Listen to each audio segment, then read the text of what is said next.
So with free soloing El Cap, uh, like I knew it would be the biggest thing I'd ever do. Like I knew, I mean, I didn't think the film would be as successful as it was, but I knew that it would be far beyond anything I'd ever done because it's a feature documentary and whatever. And I knew the climb would be insane. But at the same time, the main challenge of free soloing is psychological. Like I had climbed El Cap with ropes, many years before. I'd climbed it without falling off many years before. Like technically I was physically able to do it many years before. But the psychological challenge, the believing you can do it, and when your life is on the line, that's a bigger challenge.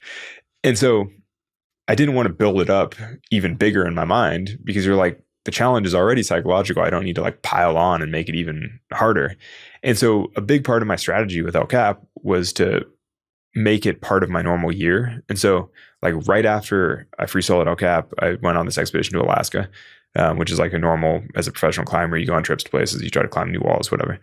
And so it allowed me to look at my Yosemite season that year as kind of building up for Alaska.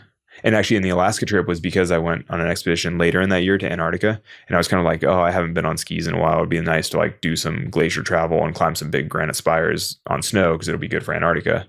And so I was kind of like, oh, Yosemite season is building up for Alaska, which is building up for Antarctica. And so it took a lot of the pressure off having to achieve on El Cap or whatever, because I'm like, oh, either way, this is practice for these other things coming up. And I mean, I knew that the other things don't freaking matter compared to free soloing El Cap, but it's like, it's good to keep it feeling chill. And so, I mean, I've always been into sort of stacking my goals in that way and trying to make sure that you don't let them get too big. It's like you keep it all, I don't know. Yeah. So the building's kind of the same way where I'm like, obviously that's more important than some of the other things I'm working on right now, but I do have a bunch of other climbing projects that are sort of intermixed with the training.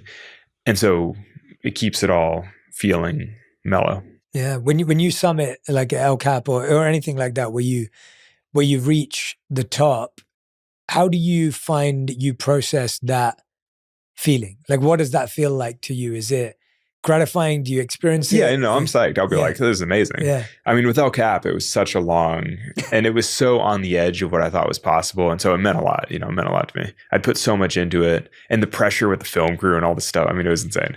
So it definitely, I was like, this is amazing. I mean, the building too, I'm sure I'll stand on the top and be like, this is awesome. I'll be so psyched. But then, I'll take the elevator down and be like, okay, what a day. I was like, what a joy. I'm sure I'll be glowing like until I'm back home. But then as soon as I fly back to my home in Las Vegas, I'll be back to normal climbing projects, like things that, because I wouldn't be at all surprised. Basically, there's several other things I'm trying to do at home as sort of build up and training for the building. And I wouldn't be surprised if I don't manage to do any or all of them.